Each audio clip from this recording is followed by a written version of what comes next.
इधर शीतलपाल जी की फांसी के बाद गडेरिया समाज में जो खौफ बैठा रहता है, वो खौफ भारत की आज़ादी 1947 तक बना ही रहता है। कोई भी स्वतंत्रता के नाम पर अपने को आगे नहीं लाना चाहता है। भले स्वतंत्रता संग्राम के सैनिकों को, स्वतंत्रता संग्राम के बागियों का सहयोग भले ही करते थे, लेकिन अपना नाम छुपा के रखते थे। अपने समाज के लोग ऐसे डर गए थे शीतलपाल की फांसी के बाद।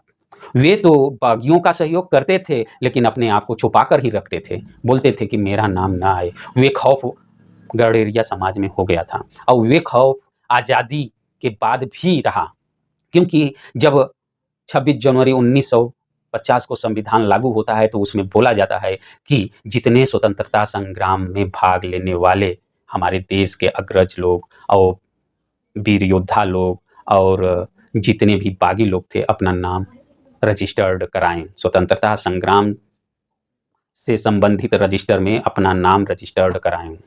हमारे दादाजी के चचेरे भाई स्वर्गीय जगदेव पाल जी उस समय चिल्ल थाना में नजीर थे। नजीर पोस्ट थाने में पहले हुआ करता था, जो लेखा जोखा या कुछ ऐसा ही काम किया करते थे।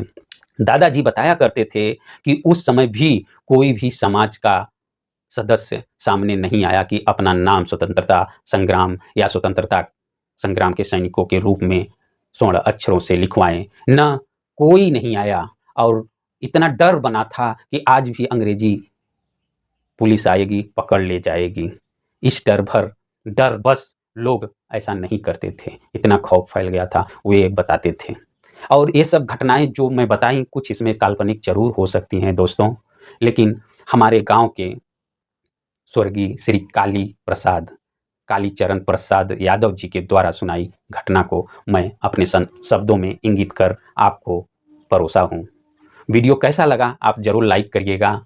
अगर आप फेसबुक पर हैं तो फॉलो कर लीजिए। मैं शीतलपाल जी के बारे में और घटनाएं और कहानियां सुनाऊंगा।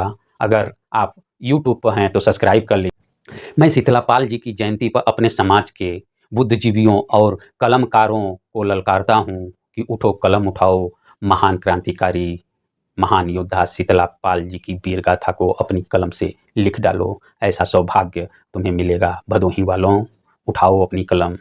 मैं फिर से कहता हूँ भदोही वालों, उठाओ अपनी कलम, अपने वीर पुत्र पर अपनी कलम से उसकी वीर गाथा लिख डालो। आज तुम्हारे पास वह सुविधा है, और उस समय तो हमारे समाज में हमारे पास कुछ नहीं था, हमारे समाज के लोगों को कुछ नहीं मिला था। मात्र वे कलम के जगह लग्गी, भाला, नाल, टंगारी, गोजी, खुरपी, कुदाल, फावड़ा पकड़ते थे।